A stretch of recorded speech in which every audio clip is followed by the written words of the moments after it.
Halo, ketemu dengan saya kembali di YouTube channel saya. Oke, para ibu-ibu semua yang baru di YouTube channel saya mengucapkan terima kasih karena kamu berkunjung di YouTube channel saya tentang dunia menyusui. Baru-baru ini saya mendapatkan komen dari Mbak Devi ya, yang mastisnya sudah lukanya mulai mengecil karena dia menonton YouTube channel saya. Terima kasih buat Mbak Devi ya. Mudah-mudahan Mbak Devi tetap nonton YouTube channel saya dan nanti Ibu Devi tetap bisa menyusui hingga 2 tahun.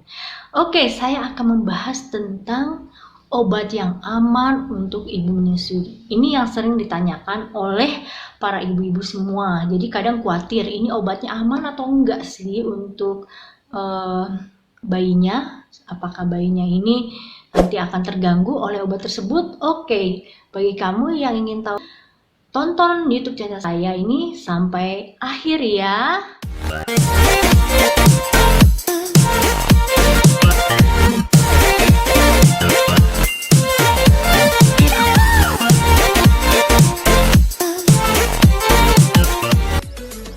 Kadang-kadang ibu-ibu yang menyusui ini oleh petugas medisnya ini disuruh untuk menghentikan menyusui pada saat dia makan obat ya.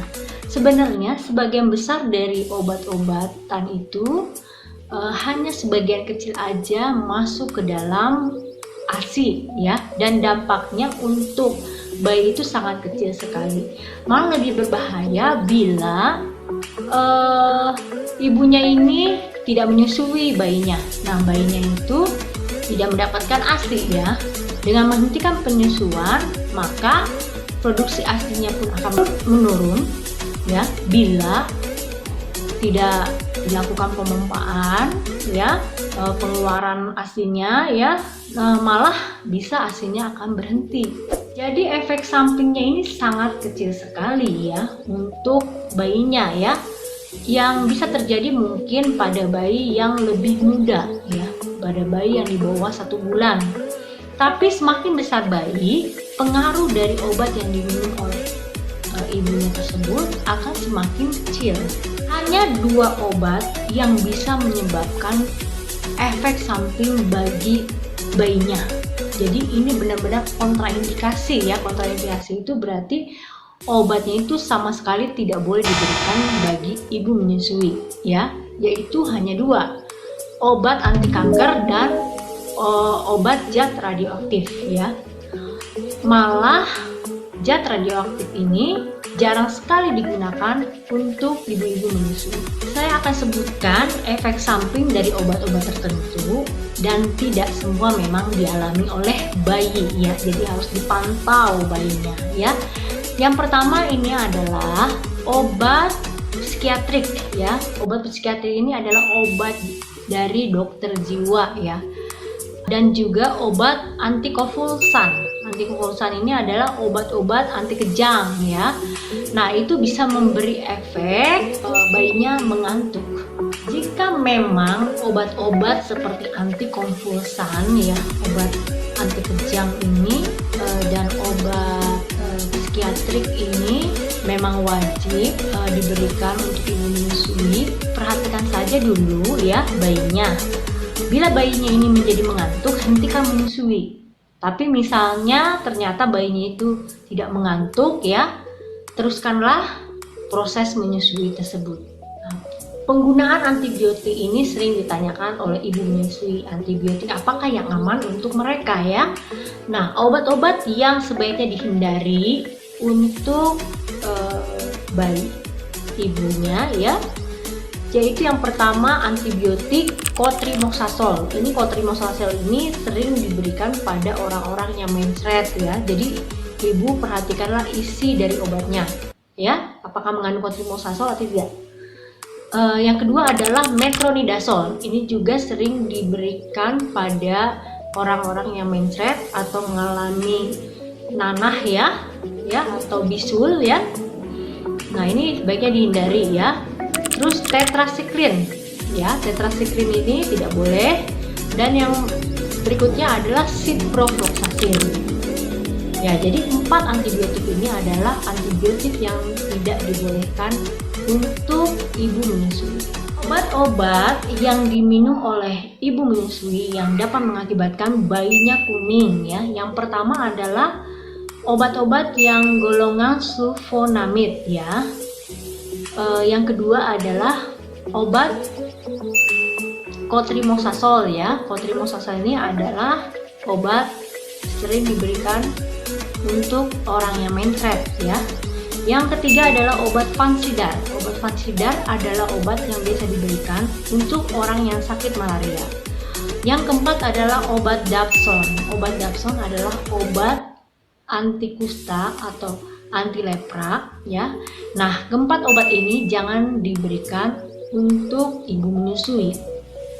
Obat-obat yang bisa mengakibatkan suplai ASINya menurun ya, yaitu adalah obat KB.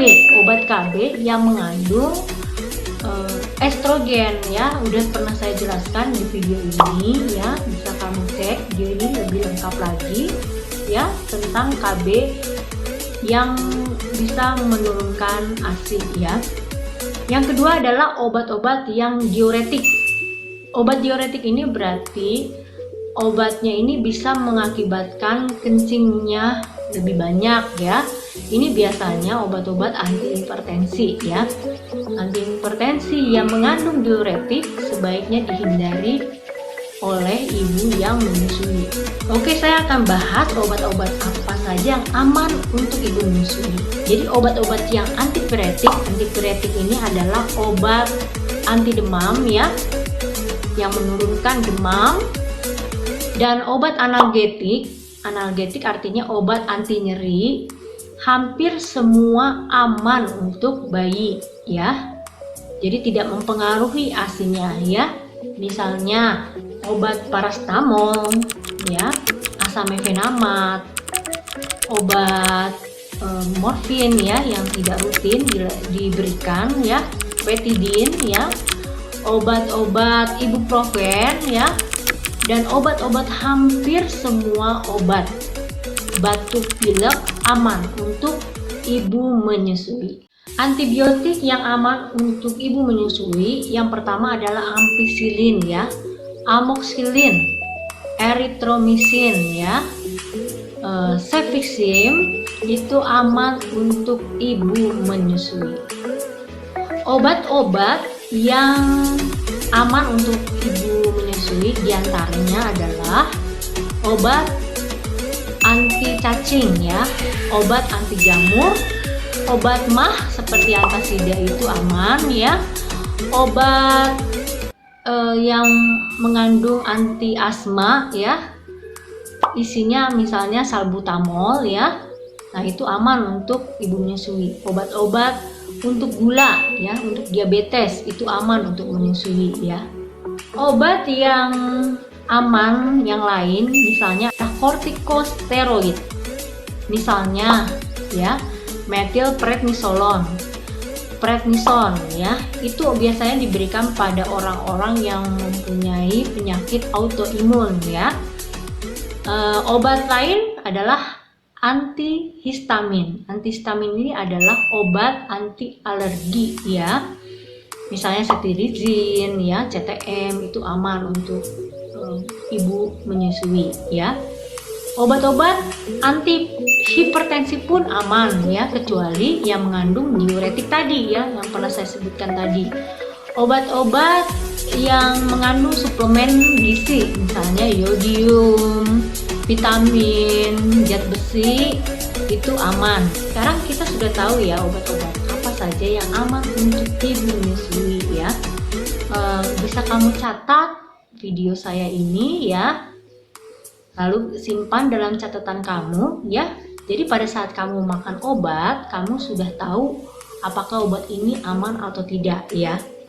Jadi bagi ibu-ibu semua yang mengalami sakit pada saat menyusui, jangan berpikir untuk menghentikan proses menyusuinya. Justru kalau kita menghentikan, bayinya pun tidak akan mendapatkan ASI, padahal ASI itu banyak mengandung antibodi yang bisa membuat bayi itu semakin sehat ya.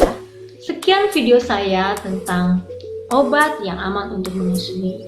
Bagi kamu merasa bahwa YouTube channel saya ini sangat bermanfaat bagi kamu ya, dan bagi orang-orang sekitarnya yang memerlukan informasi tentang dunia menyusui, bisa kamu subscribe YouTube channel saya ini. Jangan lupa juga menekan tombol lonceng.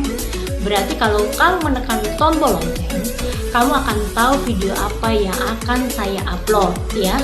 Dengan kamu subscribe YouTube channel saya, jadi saya semakin semangat untuk memberikan video-video yang terbaru mengenai dunia menyusui ya.